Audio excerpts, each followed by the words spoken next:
Hello YouTube, Facebook, and Twitter nations. Desktop Bible Guy here. Well, today we're going to begin our study of John chapter 4.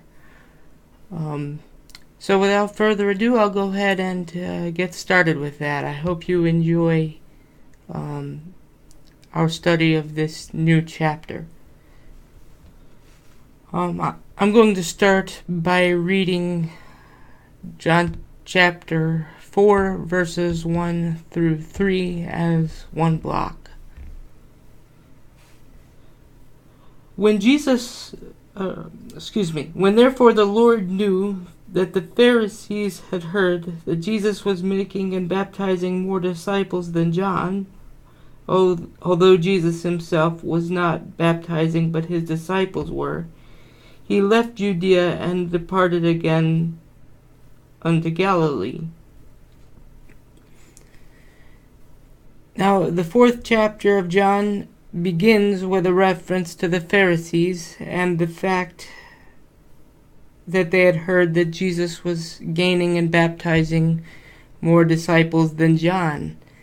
The fact that the Pharisees had grown suspicious of Jesus and his activities makes perfect sense, because they had also sent a delegation to question John about the purpose of his baptism. John's baptismal practices were unique because he baptized Jews, and the baptism of Jews was unheard of, because the purpose of baptism within Judaism was to purify Jewish proselytes as a way of initiating them into the Jewish community, and it was thought by most that Jews had no need for baptism because they were already part of the people of God. In verse 2, John provides readers with an important piece of information. Although the Pharisees that heard that Jesus was baptizing, apparently they had been misinformed, because Jesus himself was not baptizing but allowing his disciples to do so. Now, verse 3 indicates that when Jesus learned that the Pharisees were growing curious about him, he returned to Galilee from Judea. Now, according to the Life Application Study Bible, Jesus left Judea to avoid conflict with the Pharisees at this time. Although the time would eventually come for a confrontation with the Jewish leaders, that moment had not yet come.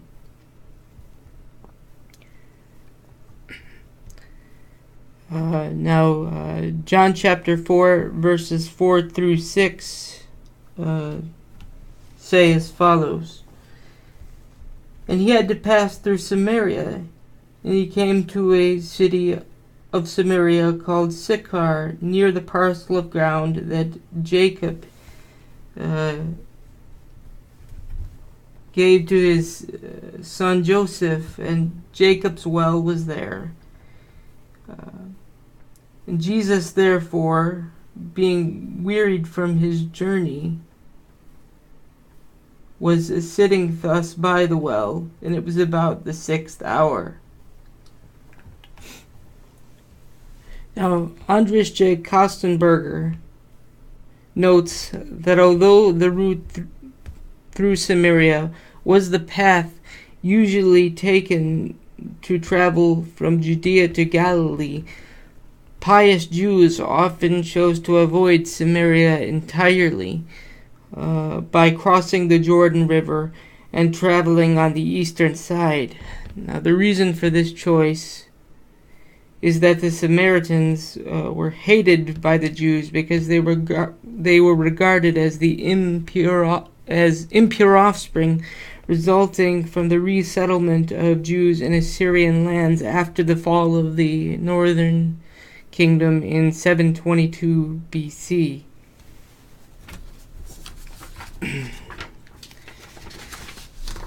I'm basically saying that they went the long way around uh,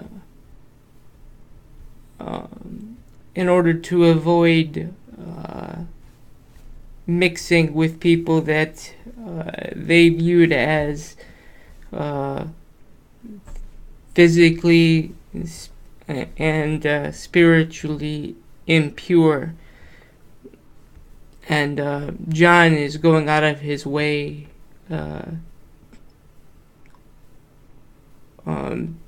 to show that Jesus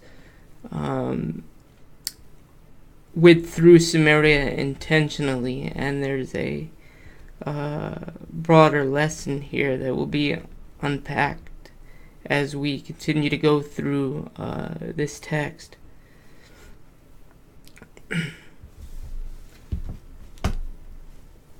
Okay, so John chapter 4 verses 7 to 9 say, "There came a woman from Samaria to draw water. Jesus said to her, 'Give me a drink,' for his disciples had gone away into the city to buy food. The Samaritan woman therefore said to him, 'How is it that you, being a Jew, ask me for a drink, since I am a Samaritan woman?' For Jews have no dealings with Samaritans." Now, verse 7 tells us that a Samaritan woman came to draw water, and Jesus asked her for a drink. As Gary M. Bird correctly observes, it was a major breach of proper social practice for Jesus to speak to this woman at all. In Jesus' time, Jewish men simply did not converse with a woman in public.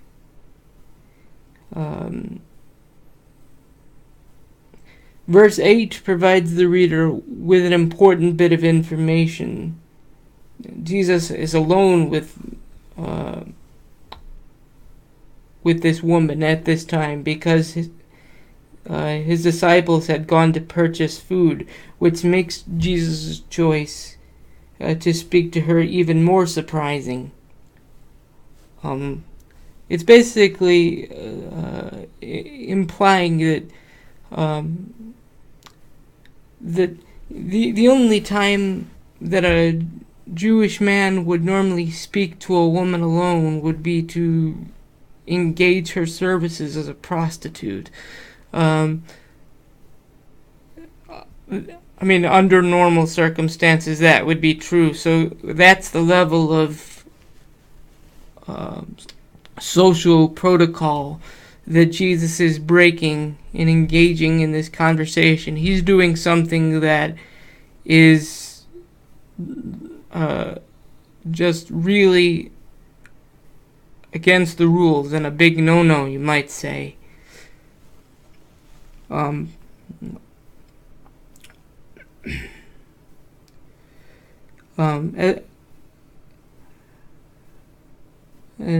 Verse 9 records the woman's reaction to Jesus' choice to speak to her is even more surprising. She's totally surprised that Jesus would choose to say anything to her. In the second half of this verse, John includes the parenthetical note, "For Jews do not associate with Samaritans." D.A. Carson points out that what John is actually saying, and how it's actually literally translated, is that Jews and Samaritans do not share dishes. It was believed that a Jew could become unclean from doing something as simple as touching something used by a Samaritan. So, what's meant to be understood is that the level of animosity and even hatred between these two groups is so intense that even being around, that for a Jew even to be around a Samaritan was to be making oneself impure. And Jesus is breaking down this social barrier in order to communicate with her and minister to her, and administer to her on many levels, but particularly on the spiritual level, as we'll see.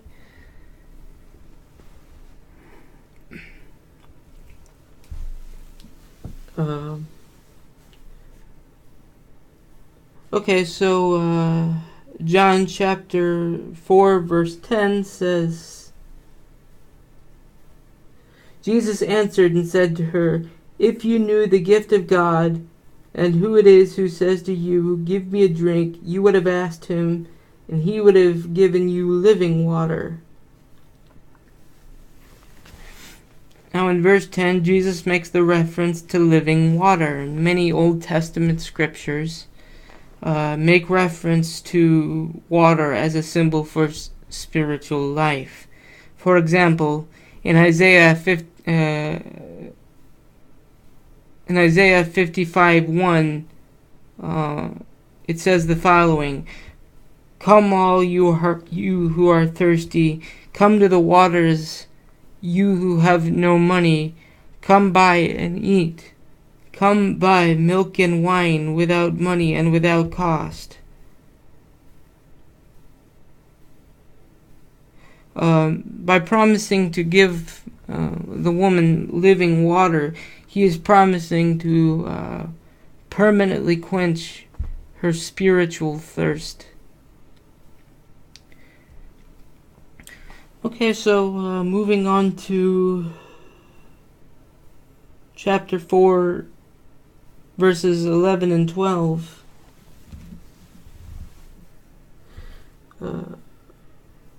She said to him, "Sir, you have nothing to draw with, and the well is deep.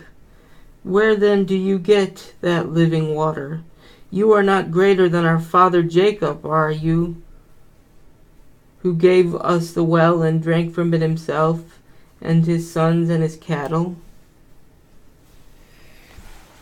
Now, the woman's reply in verses 11 and 12 shows that she is interpreting Jesus' words in a purely physical sense.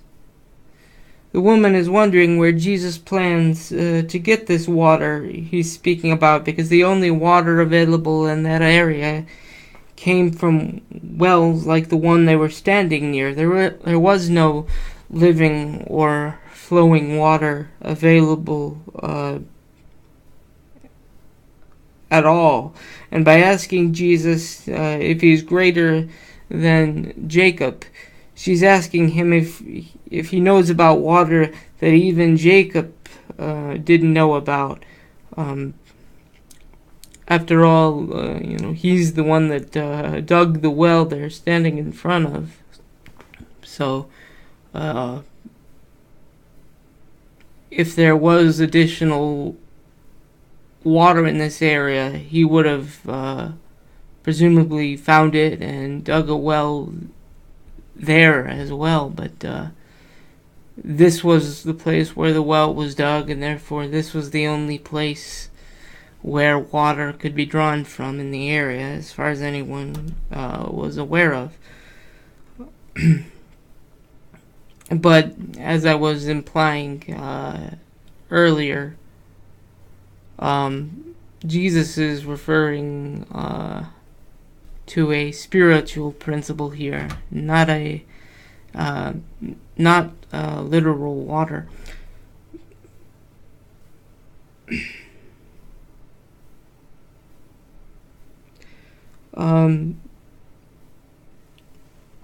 Okay, so continuing with verses, John chapter 4, verses 13 to 15. Jesus answered and said to her, "Anyone who drinks of this water shall thirst again. But whoever drinks of the water that I shall give him shall never thirst, but the water that I shall give him shall become in him a well of water springing to eternal life." And the woman said to him, "Sir, give me this water, that I will not be thirsty, nor come all the way here to draw." Again, Jesus is referring specifically to of the fact that a relationship with Him will result in one's eternal life, and the thirst that He's referring to quenching is one's thirst for God, and the empty hole for God that we all have inside of us, that only He can fill. But again, by the woman's response, we can see that she is not really understanding exactly what He's saying at all, but continues to make reference to where this physical spring is that Jesus is talking about. She hasn't yet grasped the fact that He's talking in metaphors. And with that, I see that I've gone over time, so I'll continue with chapter 4, verses 16 and following in our next episode. And I plan to, start up making videos again. I realized I had taken a bit of an extended hiatus there for a while. I had a need for an extended break after the significant challenge that one of my courses in the previous semester had presented. But I realized that I need to start making videos again. So I hope to just continue next week and continue on again with chapter 4, verses 16 and following. I hope to see you then. Until then, take care and God bless.